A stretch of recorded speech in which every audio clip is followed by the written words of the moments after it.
Peace, everyone. Peace.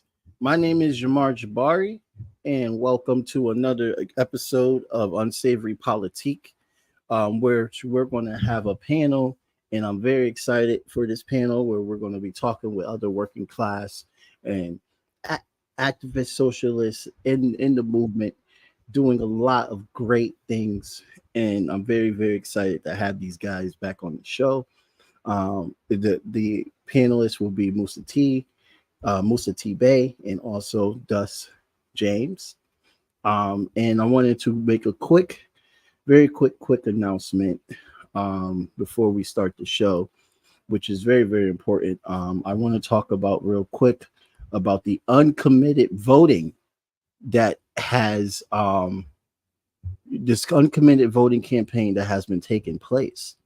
No matter how much the media, and I want to make sure I got my notes right here, no matter how much the media tries, and they really, really do try to frame that the Democrats are really going to be the better option, we have to understand the lesser to evil narrative is absolutely false. And it is a fallacy and a contradiction of capitalism and why we are continuing having the same problems. That's why I call them false. They're not real. They're real for the rich, but they're not real for us. And now we'll have a statement by Alex Suarez. Hey, Alex, you have the floor for your statement, my brother.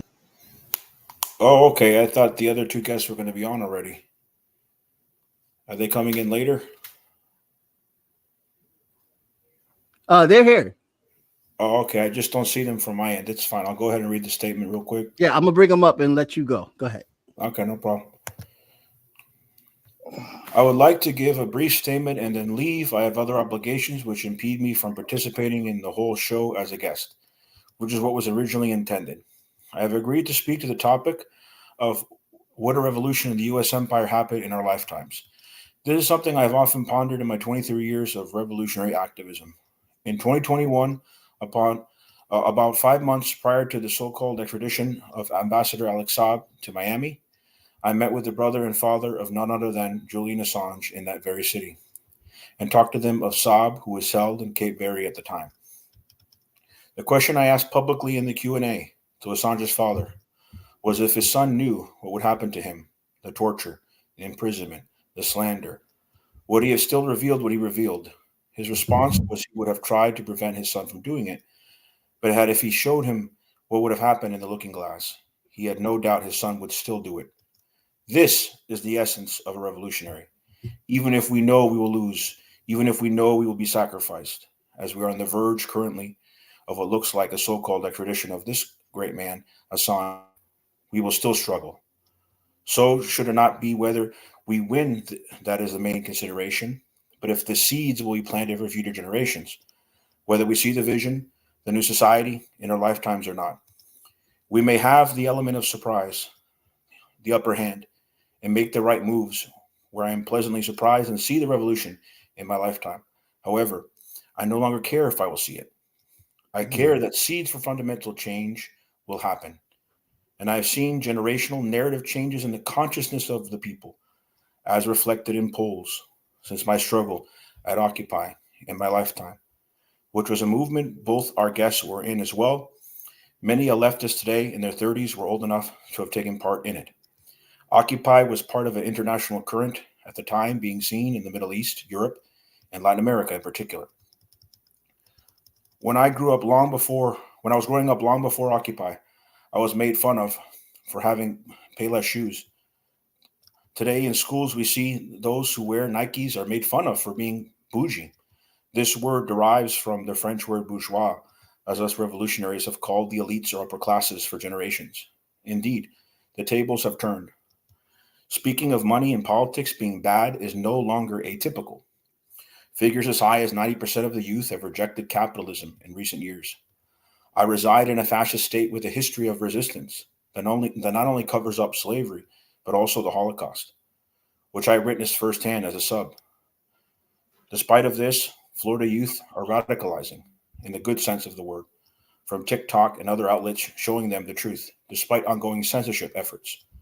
What was considered extreme in my high school days is now a normal, non-controversial view, as more and more young minds study socialism and liberation movements, looking how to apply the history today. Comandante Fidel Castro, once when asked what a revolution was, as it is likely the Inquisitor presumed he would go into a long discourse, as he typically did, Fidel gave an answer which was incredibly concise and accurate.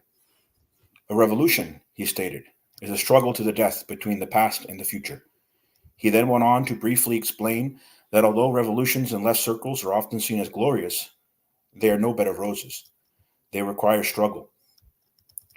This may be one of my last public addresses for a while. The obligations of life currently have complicated my activism. I will make my final words count.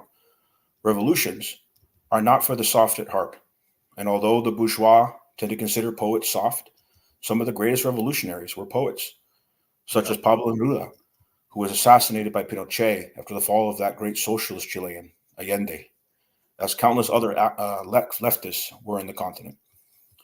The weak tend to become traitors. The strong end up dying or survive to fight another day. I end this statement with the words of Comandante Che Guevara, which was his probable response to a question on whether he hated the gringos, which of course I knew he would negate. His grandfather was born in the U.S., and his issue was with the imperial regime here, not the people. Envy I have for the North Americans, for their struggle is the most important, within the belly of the beast itself. Thank you so much, Mr. Alex. So that was Alex Suarez. Everybody, he hit me up earlier and let me know that he wanted to come on and give a great statement before he had to go back to tend with his father. So I definitely appreciate that for him, for coming on the show. Oh, wait, where did Musa go? I was just about to introduce everybody now. Let's text Musa, see if he's about to come back.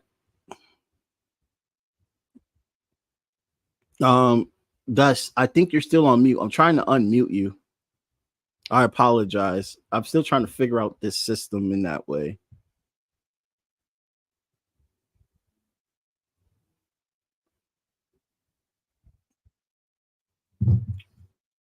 Let's see if I can. I think there's a little connectivity issue real quick. Oh, we got Musa back.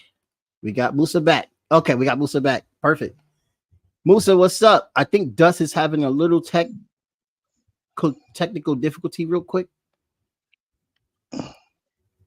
How's it going, Musa, though?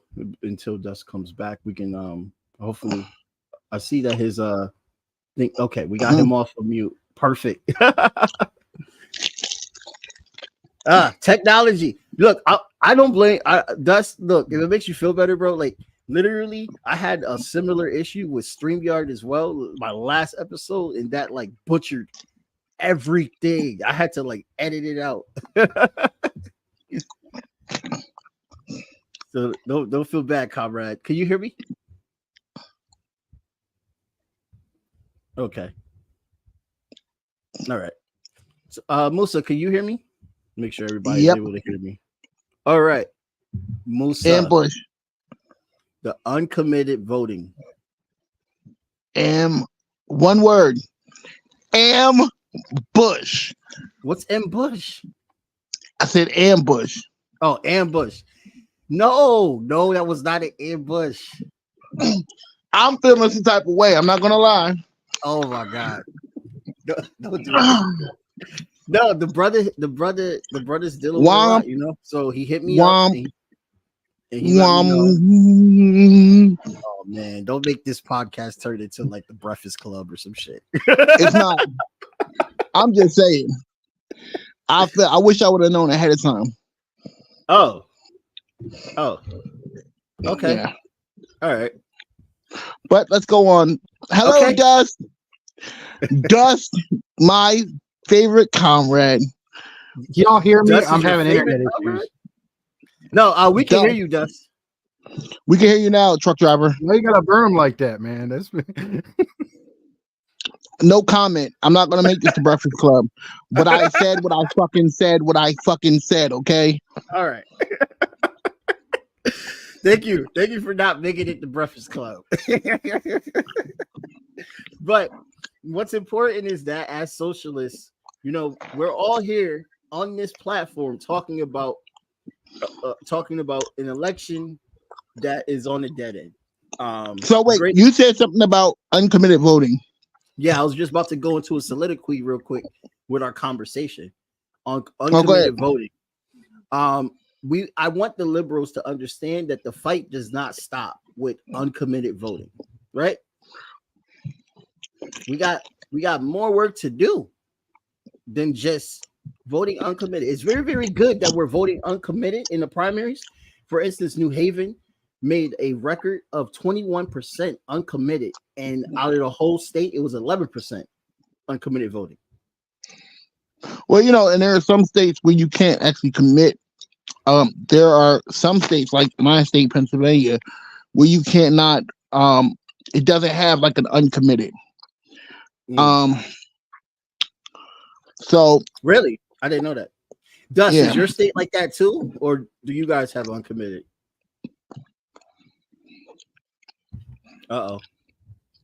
Hopefully he could figure out what's going on with that. Just if you want to do uncommitted, it's not an option. Leave the ballot blank on that spot. And so that's what I was going to say. I was going to say, if you are listening to us and you are in a state that's about to vote primary and you cannot vote uncommitted, leave it blank. That in itself is a statement. Show them that we are no longer going to tolerate this democratic, control over the working class people, and that we're tired of it. And that, this is a vote for the worst evil. So I would rather not participate in this system. And we have to also stop understanding that elections cannot save us. You cannot vote for revolution. That's a good point too. That needs to be raised. It doesn't stop at the ballot box. Exactly. We need grassroots. We need organizing. We need solidarity with the working class. Especially in the working, like I said, I feel like it's, the Democratic for years. Start there either. Yeah, it doesn't start there either. Yeah. I personally feel that, for years, Black and brown people and working class people throughout the United States have given their support to Democrats and have gotten nothing in return except empty promises, same poor jobs that we've been working for the last, 20 years. So it's like, why? You know what I mean? Right. Like, why would I keep signing up for something? Joe Biden made a lot of promises. We're still waiting on, him doing a third. And then with Palestine, happening, like my grandmother always says something. She said, when a person shows you who they truly are, believe them. Oh yeah. Shouts out to my end. Yeah. Like Joe Biden has showed us exactly who he is. And we as revolutionaries, we as the working class people need to believe him that this is the Joe Biden that he always was. No matter if he has a Black woman in office, vice presidency, no matter all the stupid promises that he's made the Black and brown and working class communities, he is not intending to fulfill any of those promises. His only mission is to get reelected. He's a lifetime politician. So we can expect a lifetime of lies. And let's go back into the history of Joe Biden. This is the same person who said that he would not allow his kids to be educated in a jungle. He blocked busing. Yeah. He was very, very, very, very close to the Southern Dixiecrats. Yeah. You know what I mean? And the desk that he was given when he became a senator was a desk from a Confederate sympathizer. So this is who Joe Biden is, and this is who he always is, and this is who he's always been. So why do we have to keep, thinking that this is going to change? No, you're right. Dusty, you have anything to add? I want to check and make sure your connectivity is okay.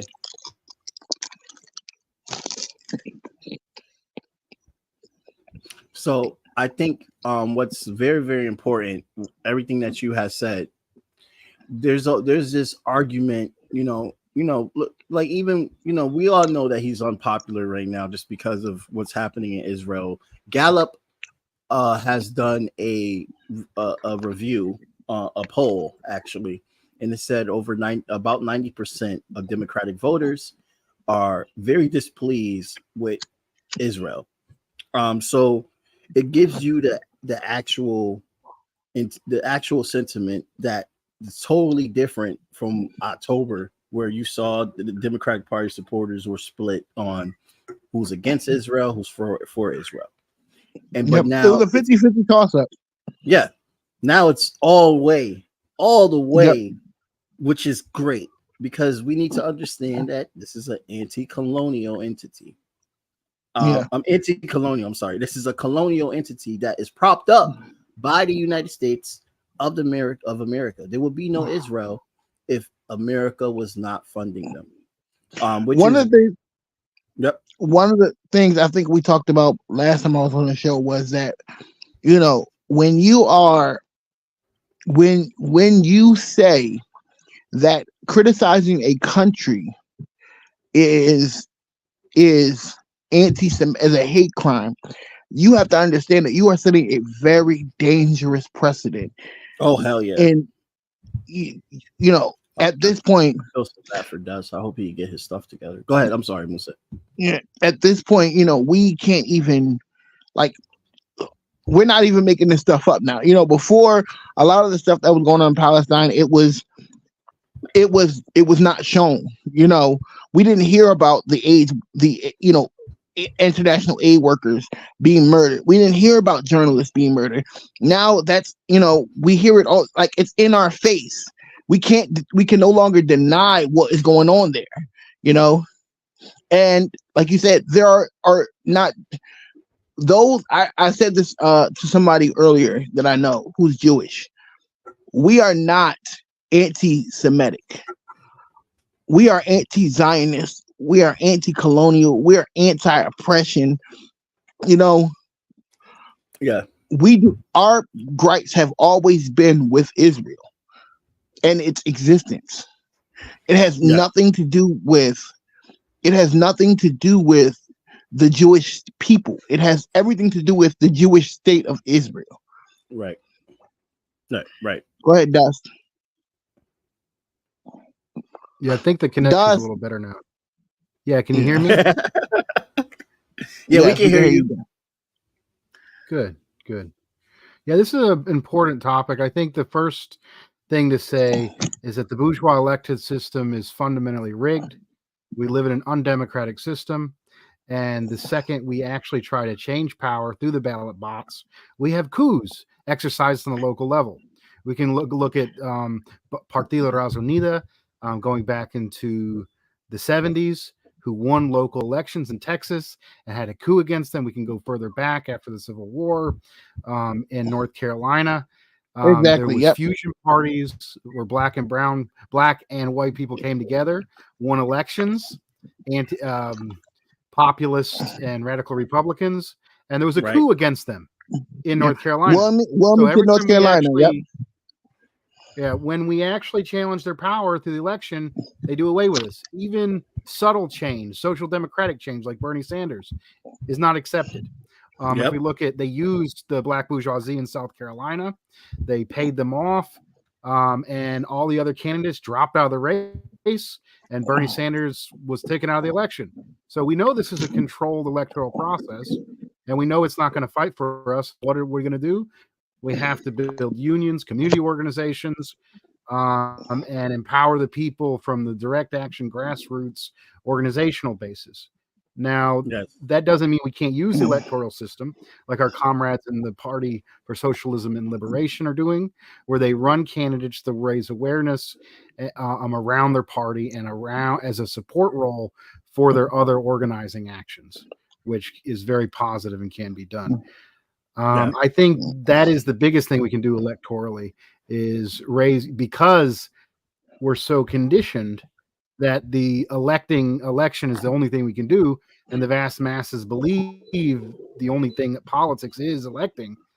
That is a time where we can use that to reach out to the broader masses and show them that they need to stand up and fight for themselves 365 days out of the year, not every 2 years or every 4 years.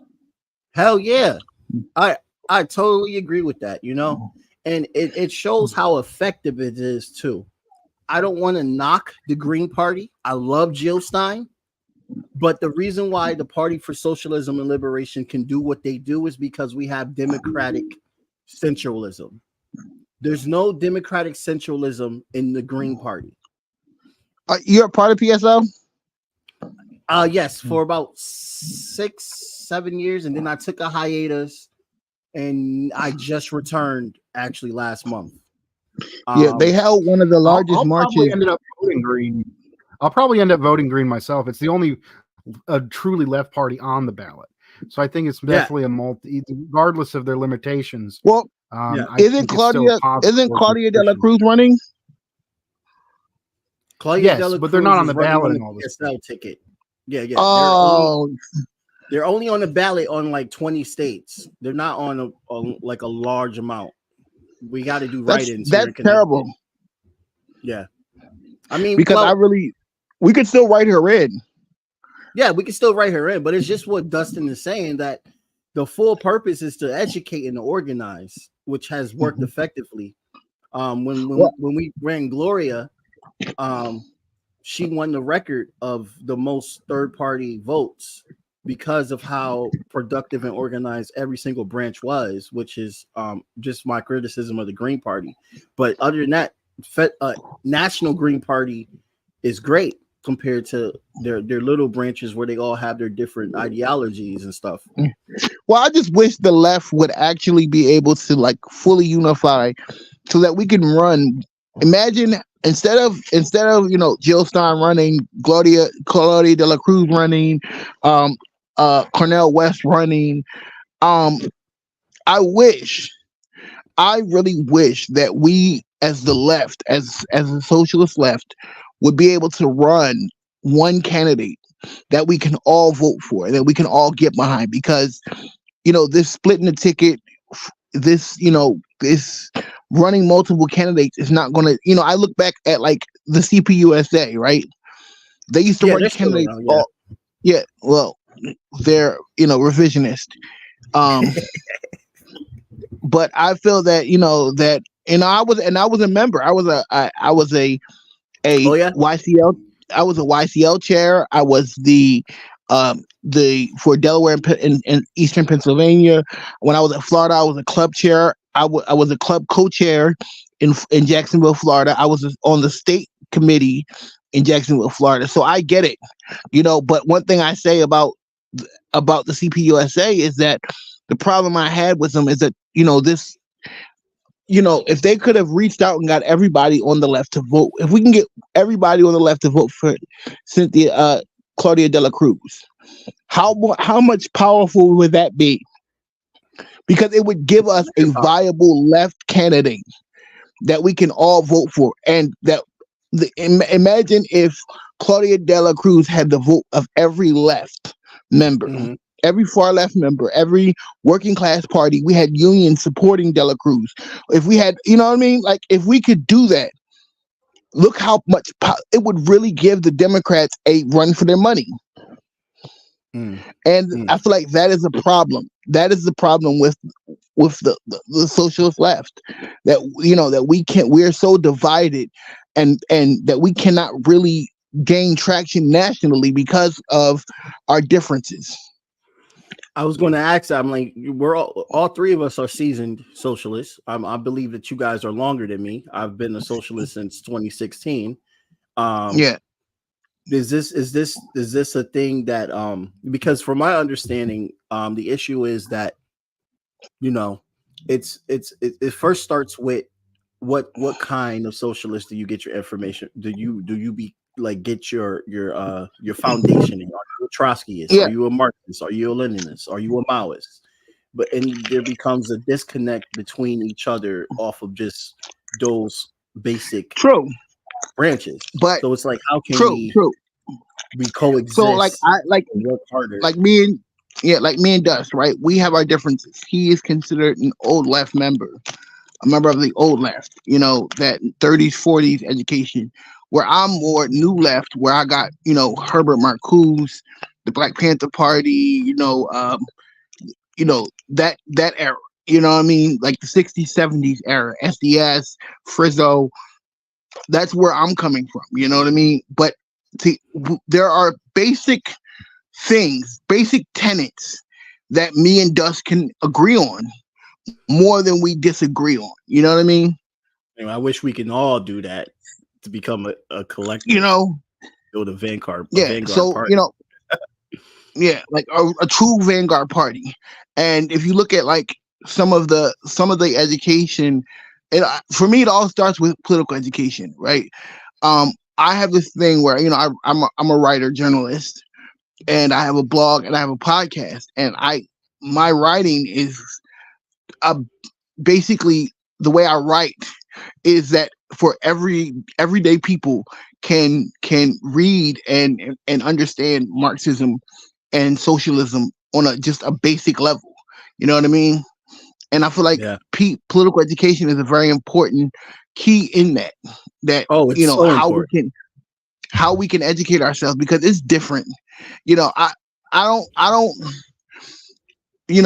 there are people who are online who declare themselves socialists but never have been to a rally, never has done grassroots organizing. I've been doing this for over 20 years. I've been organizing in my city. I can still organize in my city. You know what I mean? I don't have anybody not allowing me to run in my city. I can, I'm putting together a May Day event we're having here in Philadelphia on May 1st, and me and my co-host are co-sponsoring that event. So like, we are still able to do those basic fundamental things. And for me, being a Marxist, if you're just online and that's all you know, then you need to like really get out, because to me, Marxism is, socialism is an action. You know what I mean? Like, how can you call yourself a communist or a socialist if you've never done an action, if you've never been to a protest, if you've never done any grassroots organizing? You know what I mean? Like, if that's all you know, if that's all you know is online. And I get a lot of people are in their rural communities and they, they're socialists, but they're all they have is their socialist friends. I call them online comrades. You know what I mean? Because that's all they know. Right. You got anything to add, Dustin?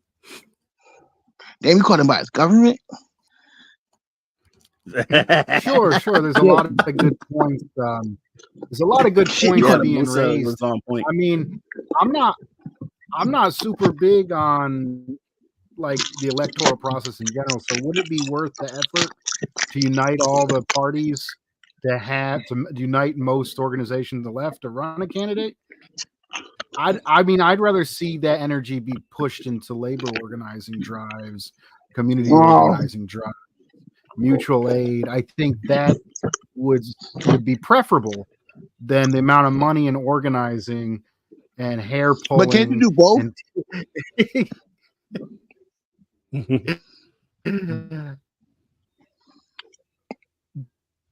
I feel like you can do both. Would require that? Oh, got you. Yeah.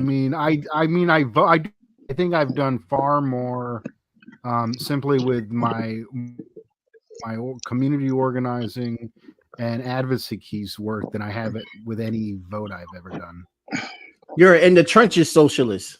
You know what I mean? Like instead of worrying about electoral politics, you focus organizing.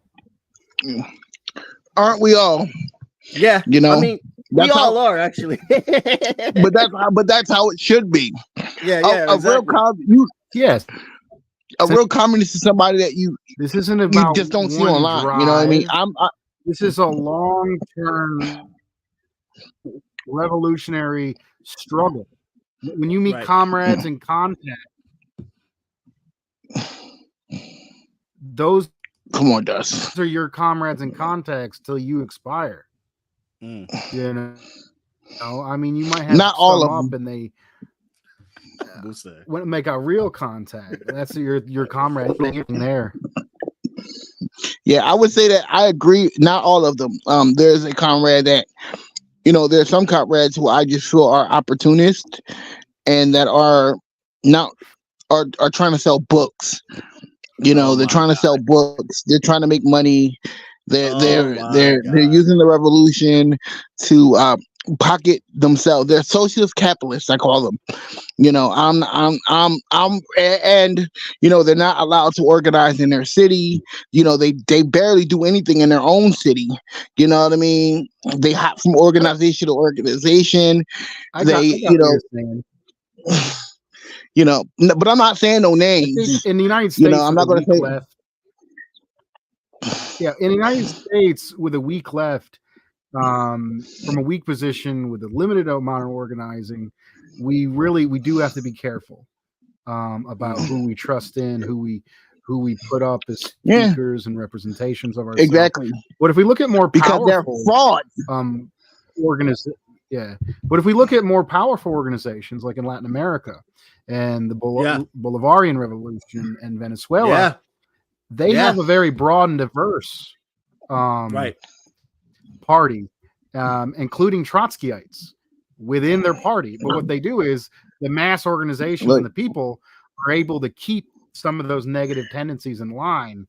You know how I feel about Trotskyites. Expose them. Yeah, but I had this. My training was anti-revisionist, and I was taught Trotsky. Yeah, we know a Trotskyite.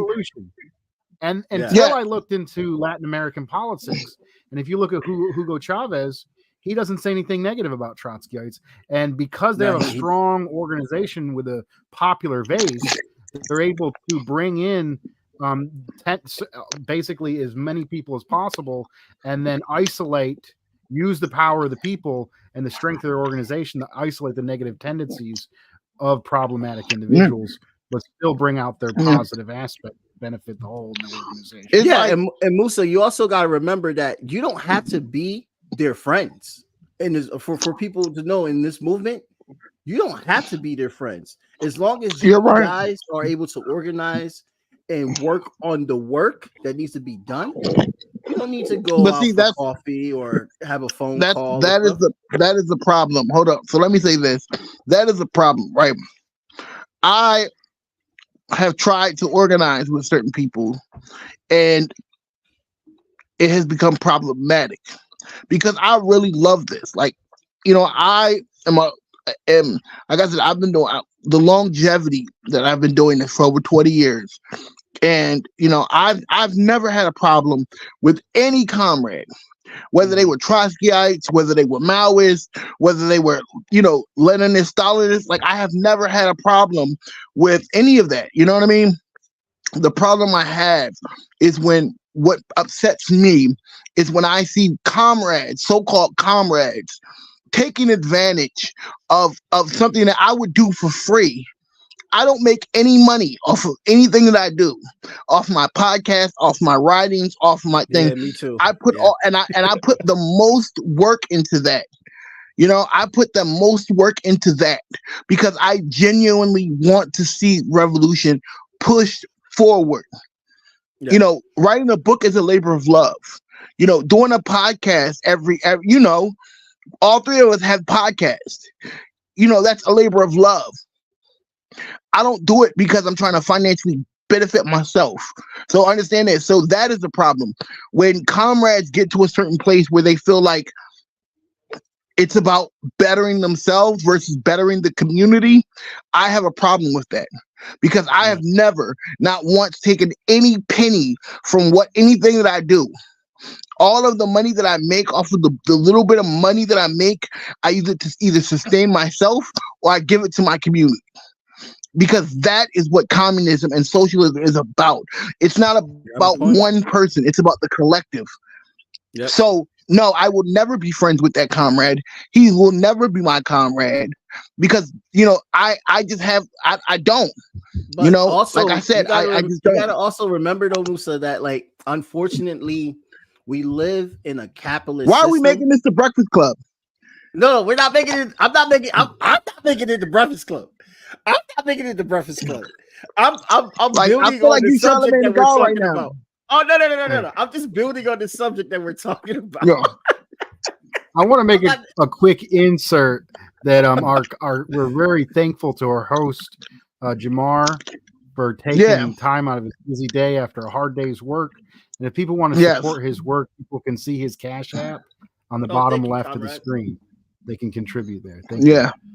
And it because it is a labor of love, man. What Musa talks about. That's where the money goes to. It goes to exactly what Musa talks about. The same way. That's exactly what. Yeah, like I don't make a money, and people who are listening don't understand. Like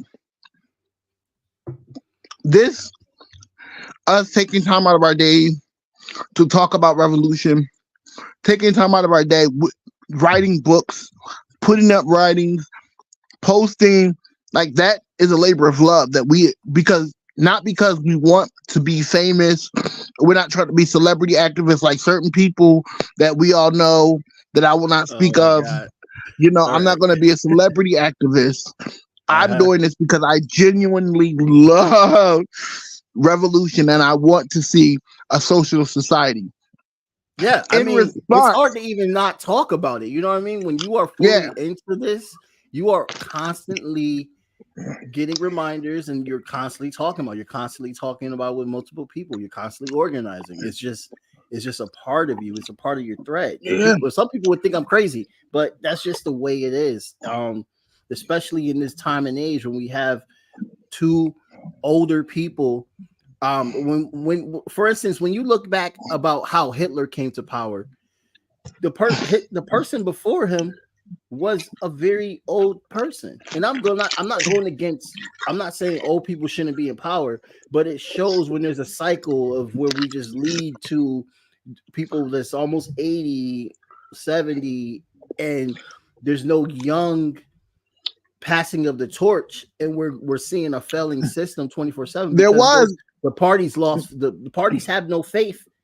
They lost all their faith, and they're just trying to push their directive because they have no vision. They just want to build and create money, make wealth. And that's the criticism I had with the USSR at first before Gorbachev and after Stalin died, that they just couldn't find anyone to revitalize the party. You know what I mean? It was Gorbachev. I feel like Gorbachev was like, he was the guy, what's the first thing that Gorbachev did when Stalin died?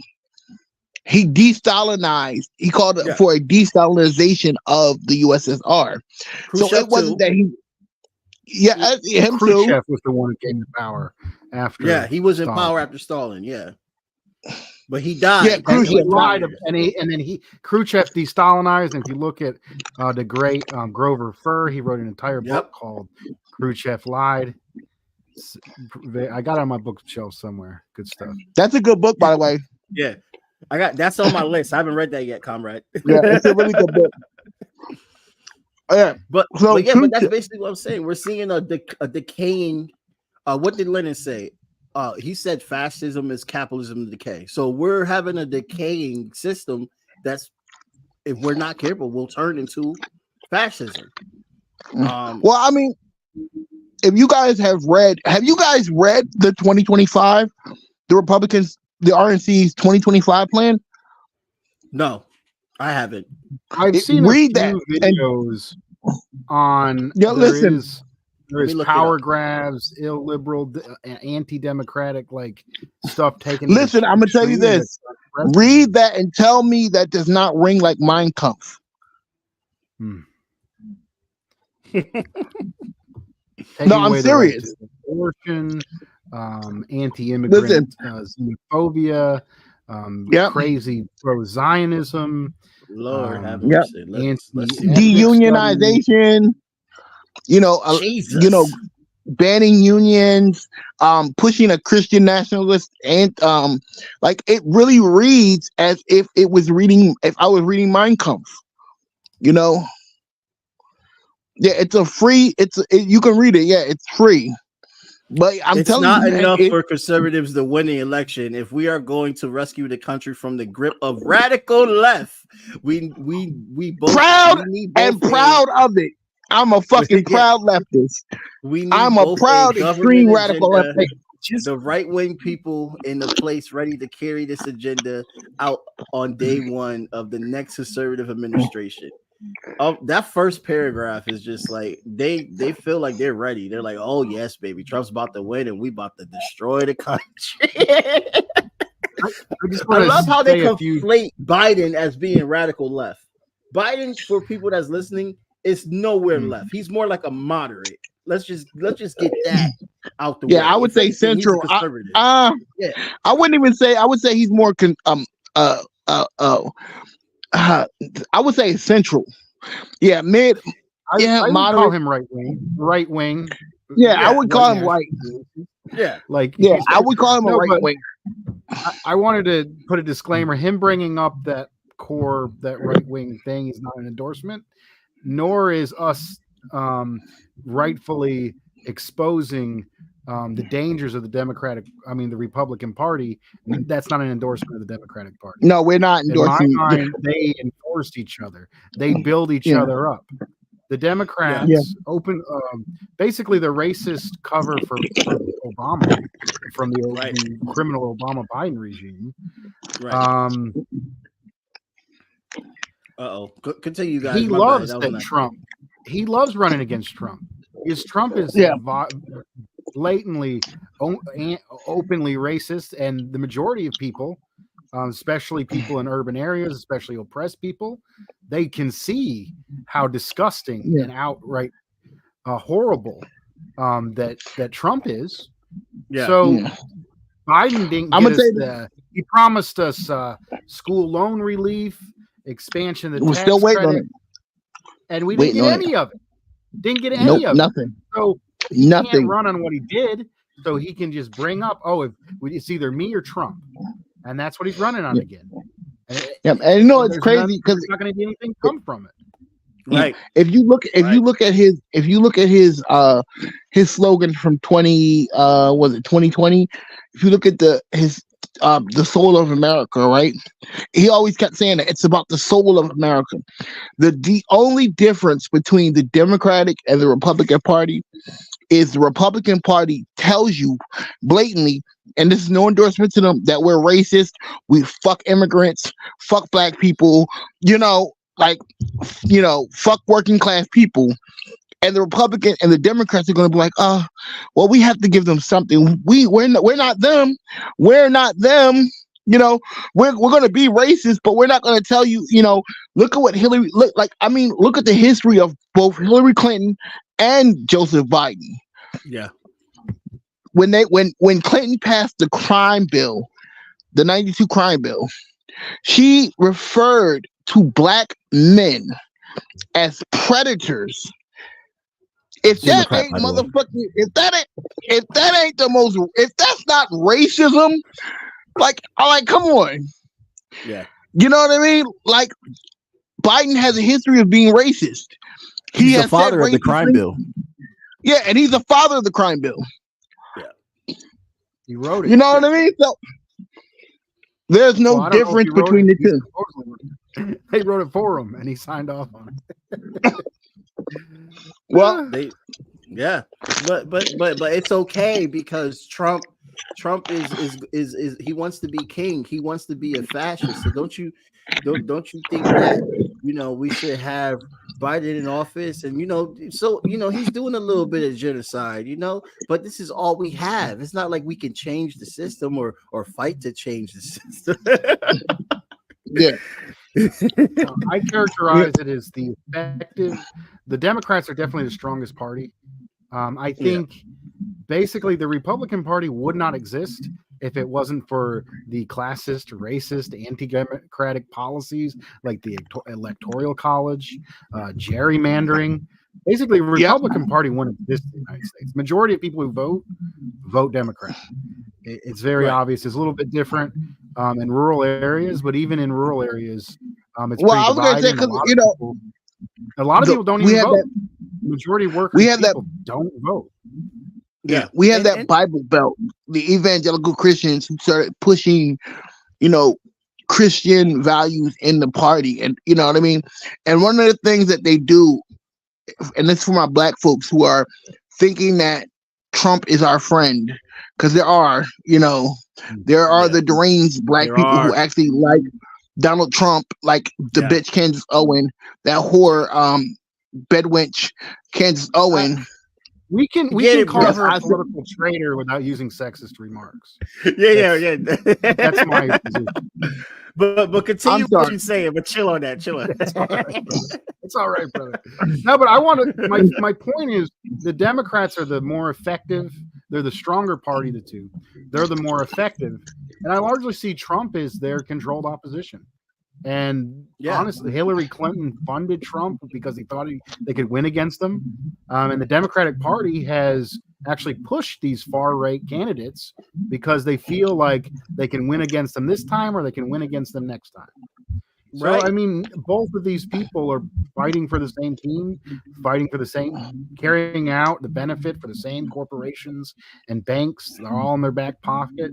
Whatever we build and do to change things got to come from the people, got to be an independent power, and we got to talk with our neighbors and organize them and educate them and bring them into coalitions and put in the hard work on the local level continuously year round if we actually want to change anything for the better.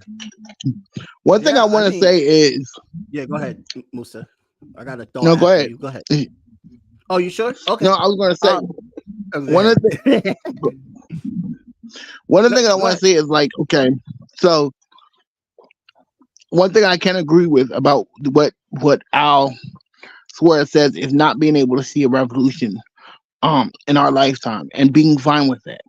When I was younger and I was out there in the streets marching, tearing shit up, you know what I mean? Like my goal was to push the revolution forward, you know what I mean? And as I got older, I'm in my late 30s. Seeing now that I'm not as active as far as marching and protesting and going to rallies as I once was, but I've taken a step back where I'm going to educate. You know what I mean? I've taken the role of being a writer, writing articles to push revolution forward. I'm okay with not seeing revolution, but I want to at least leave something so that we can push the revolution forward. You know what I mean? And that should be the goal of every older comrade, to guide, to lead, to educate, and to push it forward. Yeah. And one thing I wanted to bring up, just to piggyback off, we mentioned about the how the country is actually left. When you look at what happened, hey Miguel, how's it going, brother? I should have mentioned this earlier. If anybody that's watching has any questions that they want to ask, like we did last time and time again, definitely ask questions. The comment section is open. But what I wanted to bring up real quick is that when you look at what happened with abortion and all this stuff like that, and the backlash, the automatic backlash that the Republicans saw, and they automatically had no choice but to analyze. They did an autopsy when they realized that this red wave was not happening. I say autopsy because they analyzed that it was very unpopular for abortion to be attacked this way, the way that the Supreme Court did it. And they think that that's the reason why the red wave didn't happen. I'm going to go furthermore with the reason why the red wave fell is because conservatives, they have a big voice, they got big mouths, but they're not really leading the conscience of the party. They just have the power in both ruling parties. So it makes you think that they are leading. But when you look at the average working person, when you talk to them, they are most likely more left. They are most likely having views that are more towards working class mindset. And of course, you'll meet those kooks that just want to be imperialists and all that stuff like that. But majority of working people lean more to the left without even realizing. And it shows. That's why the red wave never happened. I wanted to share a passage real quick because I'm reading a book right now called The History of Stalin. And what you guys said basically was very, very touching to me of what I read yesterday. We're talking about the Democrats. There's a passage here where I'm reading right here in the middle. When we talk about to place, we're basically talking about how Democrats are basically pro-capitalist, and they would never confine to anything socialist or communist. To place the Russian communists and Nazi fascists on the same moral place in the measure that both are totalitarian and superficial at best, fascism at worst.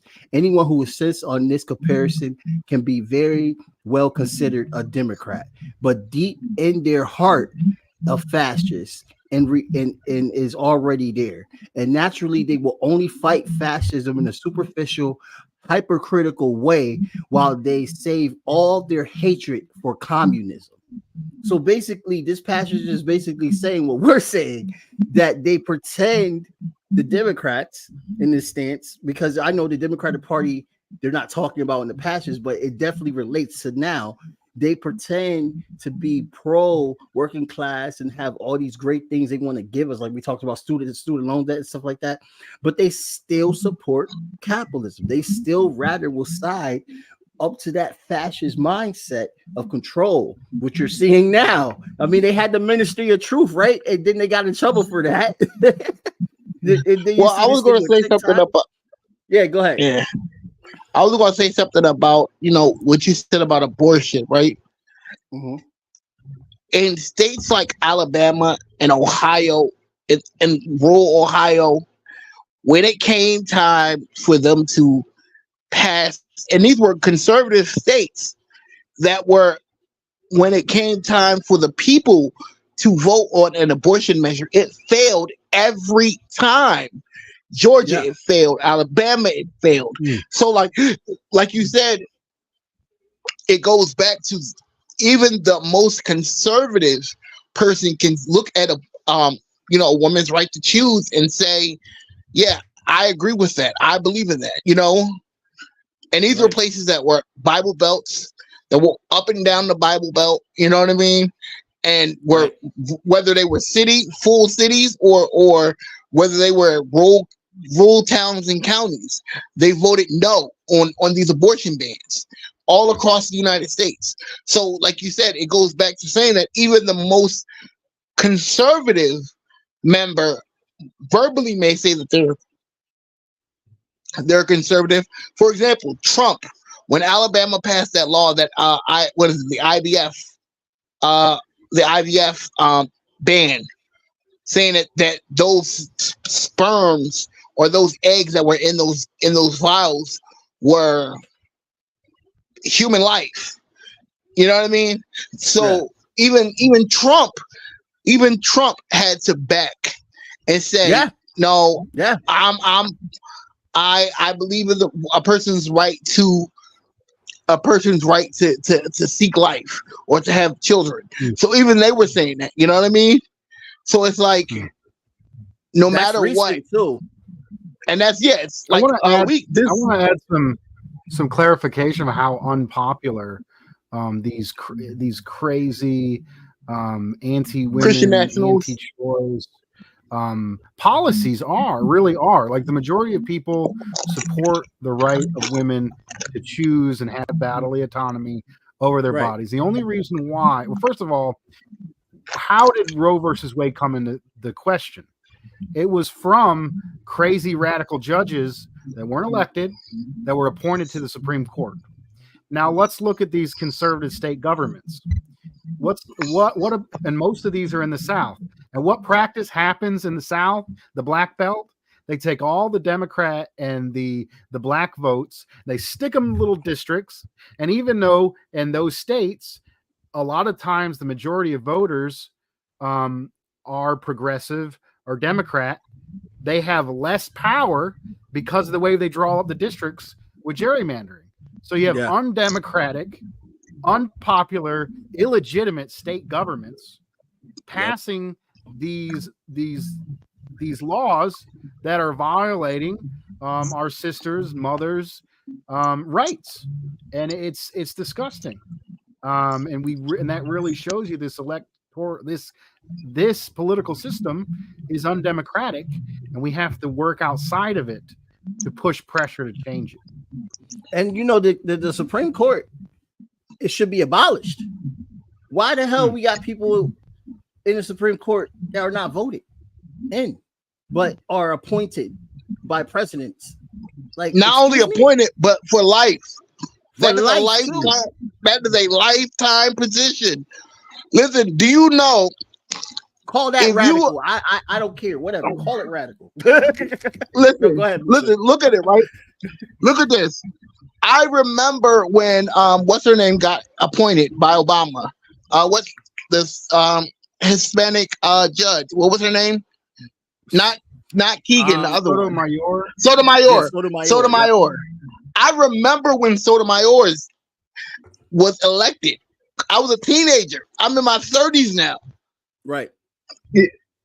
I'm in my 30s now. Right.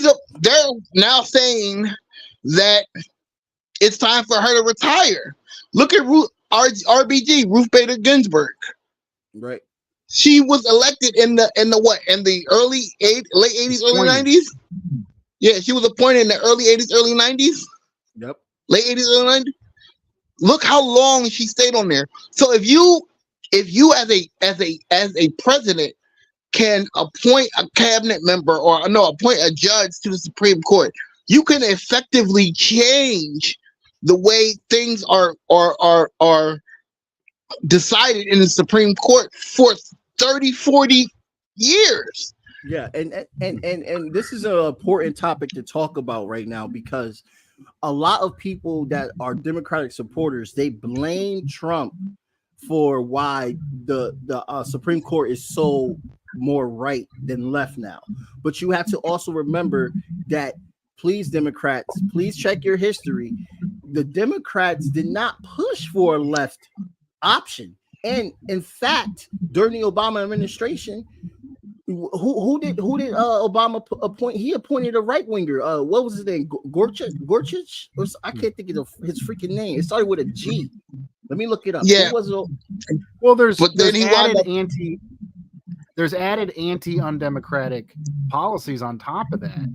Even if you have a Democrat who are right wing to begin with in power, it has the nominee has to be approved by the Senate, and the Senate is two people per state, including Rhode Island.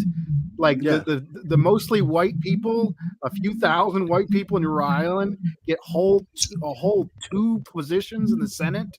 And California and Texas and the place where masses of working class black and brown people don't get that representation. So there's added layers of anti-democratic, racist, the way you said, policies. Yeah, and they didn't even fight Kavanaugh. I mean, they made a big deal with the Me Too movement, but they didn't do what the Republicans did: block the vote, make an uproar. They just let it go through. So here's the thing too, right? When RBG died, so when Obama was in his last year of when it was leading up to his second election, right? His second term, he was campaigning for his second term. There was a vacancy in the seat, Anthony Scalia, not Scalia. Yeah, I think it was Scalia or Kennedy. One of them. It was Scalia. Because Scalia retired before he died. Yeah. And they told him that he could not elect because of it. They pushed against his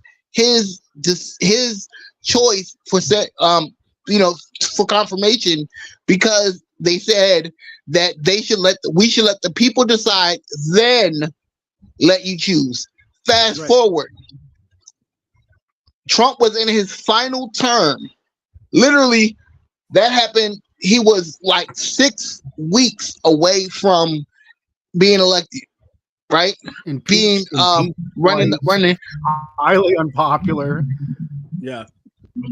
Keep going. He pushed for, mind you, he already had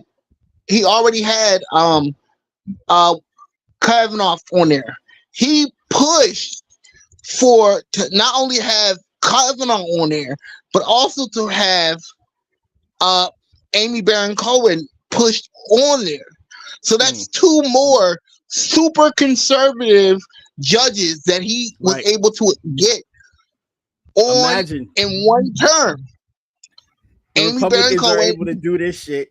So the Democrats, they had a chance. And what do? They just let the Republicans bitch and mold. Essentially, this phenomenon of the fake left, posturing left, act like they're friends of the people, but ain't. They Democrats, are not left. They look like they're weak, and it looks like the Republicans, the right wing, the fiercely, openly anti-worker, openly racist, anti-women. It looks like they're on the offensive. What it essentially works is a ratchet effect. Basically, the fake left in there is used to say, hey, if you want me to stay in power, don't get too radical, don't go too crazy. They're used to stop the left, and then the right can just keep on pushing, and what it does creates a ratchet effect. Like if we can't go any now wait, I have a question. What are y'all? What? See, so this was a topic too, also that came up in 2020 and in 2016 about abolishing the Electoral College. And I just want to get you guys' opinion on it. No, that has to happen. From what I understand, because I'm in the process right now. What's up? Go ahead. Sorry about that. No, I was saying I'm in the process of writing an entire article on why it needs to be abolished. Why the Electoral College doesn't. It should be the popular vote regardless. Like their whole argument. I had an argument with this guy about this. And thank God I'm not like in the DNC with electoral politics no more. That was so stressful in that part of my life. But the reason why the electoral politics exists is because they wanted to give more power to states that had less of a population, like smaller states, from my understanding. But that wasn't really the case because they kept going against the popular vote. Why isn't the popular vote determining who is the president? Like that makes how does land vote? How does property vote? How does land vote? What is this? Exactly. What is this? The 3/5 compromise? I mean, because these people got more land and more power. You know what it is? They can easily buy off unpopulated areas. Right. And you know the whole point was to stop a populace. Apparently, they're like, oh, it's to stop populists. But you let Trump in, and Bernie Sanders, who was a populist as well too, he got stopped by his own people. So you make no sense at all, really. Well, I was going to say, I was going to say because Trump is a populist. Trump himself is a populist, right? He's not popular though. And also Reagan. He has a very defined base that has been unfairly given more electoral power than they should. Exactly. Because rural areas are easier to buy off. Because they have, but he's still a populist, though. By definition, he's a populist. Would you say? Kind of. Yeah, I was going to say, by definition, he's a populist. Reagan was a populist. Yeah, he comes off like, oh, I'm with the little people, but then he just follows his own personal interest and immediately caves on all his positions. Like it's me. Like let's look at him on Russia. First of all, what he did, he got impeached for supposedly withholding money to the Nazis in Ukraine. And then after being impeached, he immediately caved and then gave more money to the Nazis in Ukraine. Oh yeah. So I would say he's even against his own party, saying that. Even against his own party. The Republican Party was not for giving Ukraine, even now, not giving Ukraine any more aid. I mean, that's even back then when he first got in, and go ahead, Musa. Look, even when he said stuff about China, right, and President Xi, the Republican Party has a very hatred hard-on for communism and China and all that stuff. But what does he say? Oh, I'm friends with President Xi. That's my man. You know what I mean? He said, listen, talking out of two when they sides talked is about, basically, the Republican Party, we don't want anything to do with North Korea, right? We need to put more blockades. What does he say? Oh, I love Kim Jong-un. That's my man. I mean, you know what I mean? Man. So, like, Kim Jong-un's my homie. that's my man. You know what I mean? But that's what I'm saying. So, like, the people and the things that his own party are against, if it means serving his own interest, he doesn't really care about what his party thinks. They're gonna follow me anyway. They don't. And I'm glad you brought that up, because I think it's very important to talk about that, because Jimmy Dore and other progressives are using that as why are we talking about Jimmy? Well, I got to bring it up because you brought up Kim Jong-un. Jimmy Dore, are you talking about mega communists? Jimmy Dore? Yeah, talk about mega communists. Like, I got to rank on them real quick. You got people like Jimmy Dore that uses that as like a mechanism to say how Trump is to the left. When you look at that whole conversation, there wasn't a real talk they had with Kim Jong-un. Trump was telling Kim Jong-un what he wants Kim Jong-un to do in order for Kim Jong-un to feed his people and drop the sanctions. There was no evil. Yes. There was no even playing ground. It was a dictation. So I don't want anyone to tell me that Trump is on the left of that, because he was doing the same thing that the United States always do: fucking dictate. They don't have a conversation and talk. They were dictating to the North Korean leader, and that's why he backed out. Which I would have did the same shit too. I just wanted to break that down. Even in Iran, even when you look at Iran, if you look at what Iran, you look what they did in Iran when Biden got in, he dropped a lot of the sanctions. It was because, Trump pushed all these crazy sanctions against Iran. And what happened? When Biden got in, he said, listen, if you want me to drop these sanctions and you can economically get some money, you have to do this. America's not ever not going to look after themselves, right? It's always them telling the other countries what to do with their country. I just want to clarify Biden's policies with Iran. He didn't actually give them any money. The U.S. had stolen money from Iran. Oh yeah, that's right. And then Biden agreed to unfreeze those funds. Yeah, it was they unfreezed some money from them. That they stole. They stole from them to begin with. No, but Trump, they say Trump is somehow better on foreign policy. Right after he got into power, he murdered the diplomat Soleimani, who was seen as a hero. Yeah, diplomat Soleimani. The war. Who was actually fighting against ISIS. Who was the one actually fighting against ISIS. Right. So I would say some people in the Republicans, they look good like they're for diplomacy with Russia, but in reality, a lot of those people are just the attack China first imperialists like AOC, the imperialist racist talking head Tucker Carlson. These are attack China first imperialists. I mean, there is no hope within the entire imperialist duopoly or any of their talking heads. It's only going to come from the people. Well, I would say this too. Also, when it comes to foreign policy, the only reason why Trump says that people say that they're in the Republican Party that Trump is good with foreign policy is because technically, he didn't bring us to war. Technically, but it's a real technically. He didn't do. They almost did when they killed. It's a real close, like thin line. Technically, like a real tiny line of technically he didn't. Yeah. We almost don't forget Venezuela. Thank you for bringing that up. Yeah, attempted coups in Venezuela, attempted coups in Bolivia. The Iranians fired on U.S. bases and killed U.S. soldiers in their attack. Don't forget Syria. Don't forget what he did in Syria. Yeah. Dude, they had fucking CIA agents that tried to go and assassinate Maduro, and Maduro people caught them, and you see them all like tied up on the boat. I'm like, I wonder who sent that. What about the drone that they sent to Crocus, and they almost hit Maduro with a freaking drone? Remember that shit? That was during the Trump administration. So what you trying to tell me that he's anti-war?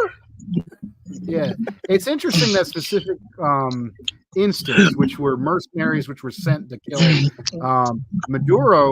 And if you look, they try to manipulate racism and race tension within Latin America. Like they recently used Guyana to try to create a beef to attack Venezuela. And also, if you look at Afro-Cubans are sometimes manipulated against Castro. But in Venezuela, it was the poor black fishermen who stopped an attempted coup on their country because of the support for the advancements and socialism within Venezuela. That's crazy. Crazy. Look at Haiti. That's what we have. Haiti too. That's what we have to look forward to if Trump becomes president. This is why we're having this panel right now, because no matter who you elect, they are literally the same party when you think about it on foreign policy and all these things. Where they got the same donors, everything, because they want war. They will never not have a anti-war agenda. They want to conquer. Yeah. I listen to this. Look at this. They're the very, the only difference between them is war and almost war, right? That's it.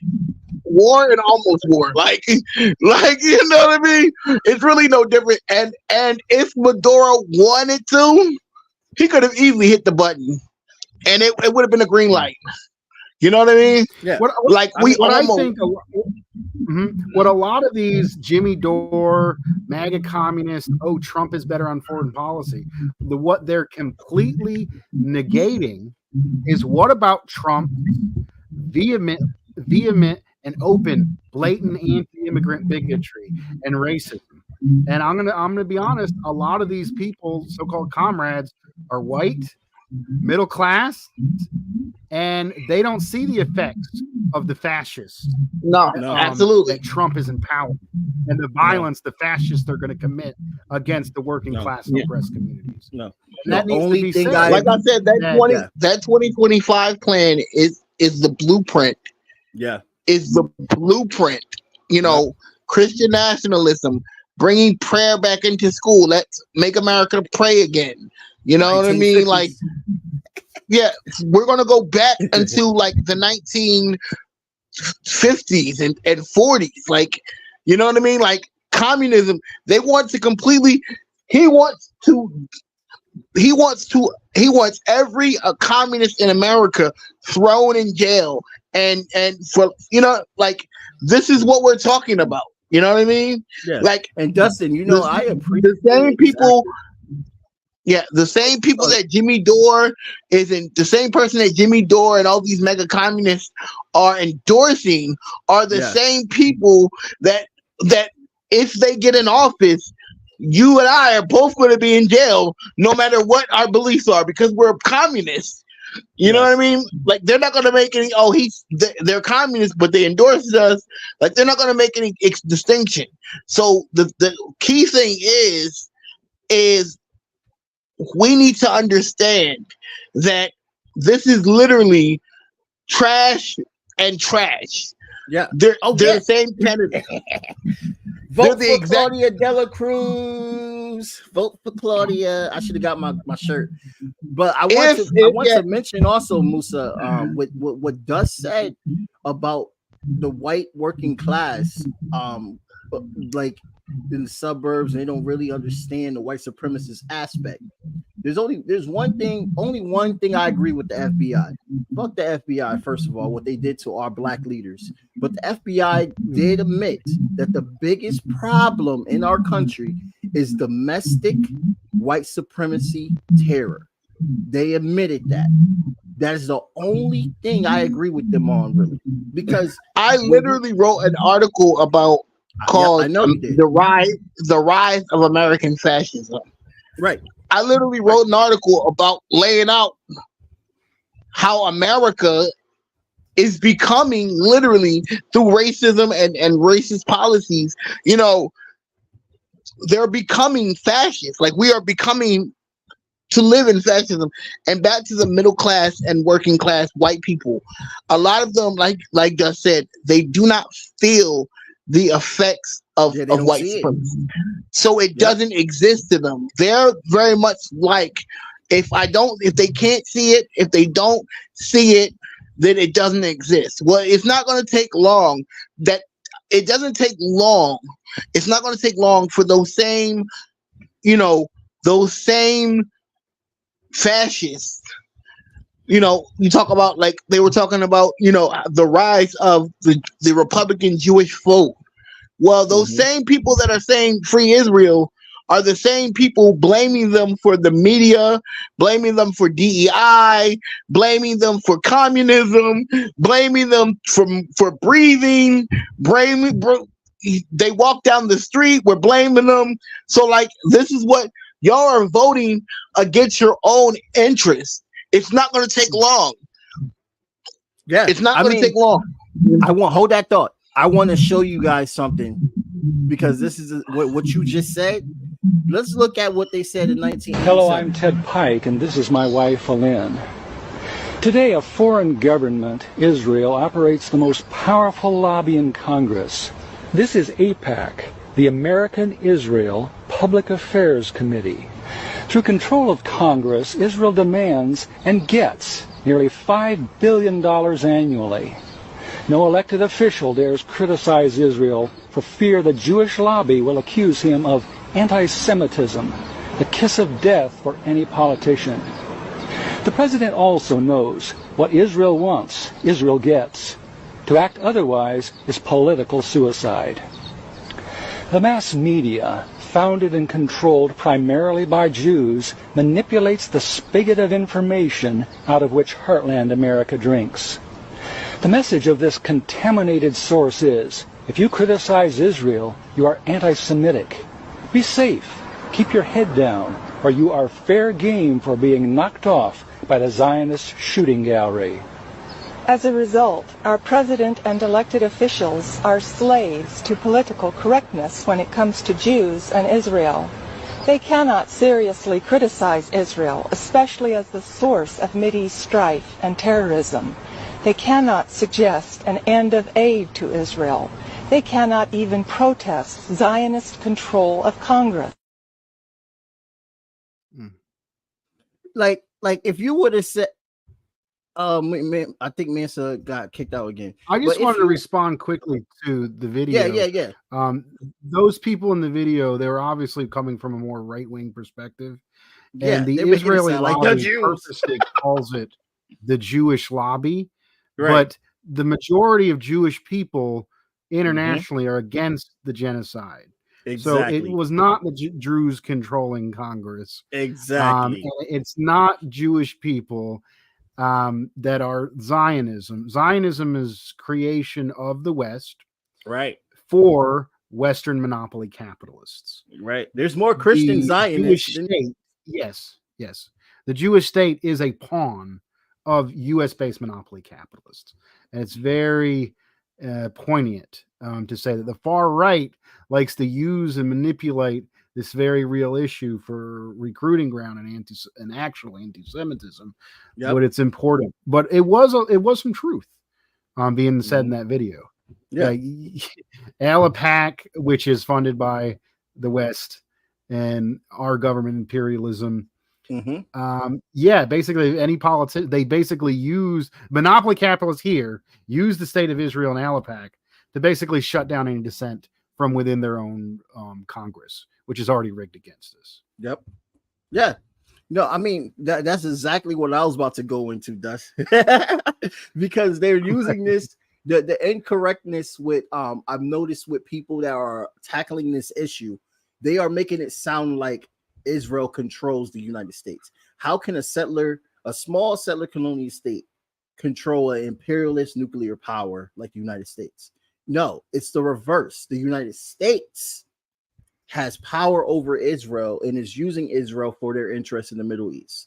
If there was another country that they can use more effectively to inflict their interests, that thinks, oh, for America only, they would definitely not even use Israel anymore.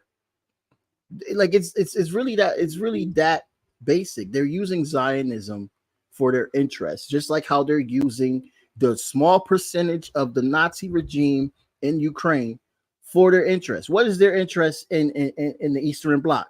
They want to weaken Russia, so they're willing to sacrifice 400,000 Ukrainians just so if it can help weaken Russia, which they're failing on. What is their interest in the Middle East? They want the resources. They want to control. So they're using the Zionist entity to try to continue that reach and continue that control.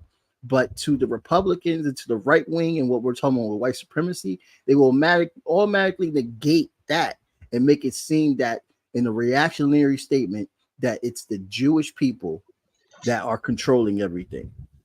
Like that this is exactly what we're talking about here. Musa just left again. But yeah, that like Musa, I don't know what's going on with him. He's in and out. Like he'll come back. But I really want to bring that video up because I was actually shocked, and I saw somebody that's progressive that post that, and it was like, get educated, listen to this. And I'm just like, wait a minute. Woo, this is kind of problematic in a way. People could take this as saying like, oh, look, the Jews are controlling everything. You see what's going on? Like, no, bro. That's anti-Semitic. But what are your thoughts, Dustin? Dust, I keep calling you Dustin. Dust, what is your thoughts, by the way, on the issue when it comes to just like how can we, combat this type of imperialist narrative? Do you think that at the end of the day, are we really going to get Donald Trump as president because of what Biden has lacked in doing? Like, let's get down to the wire. And what should we do after that? And I'll ask you the same question too, Musa, but I don't think it matters which imperialist, racist, rapist is in power, Trump or Biden. I don't think you should take any of your time or any of your money to do anything about the election unless you're going to use it to help, as the great late Kwame Ture would say, organize. Build an organization, join an organization. We got some folks here. You can reach out to me. You can get involved with the Anti-Imperialist America Loose Media Coalition if you're interested in discussing with comrades, working class comrades, particularly in the South. You can join PSL. You can look into forming a union in your workplace. You can form a study group. You can do mutual aid in your community, and you can look at what other people in your community are doing and join those efforts. If there's not an effort, start one. Read, study, most of all, organize. Thank you, dear. Musa.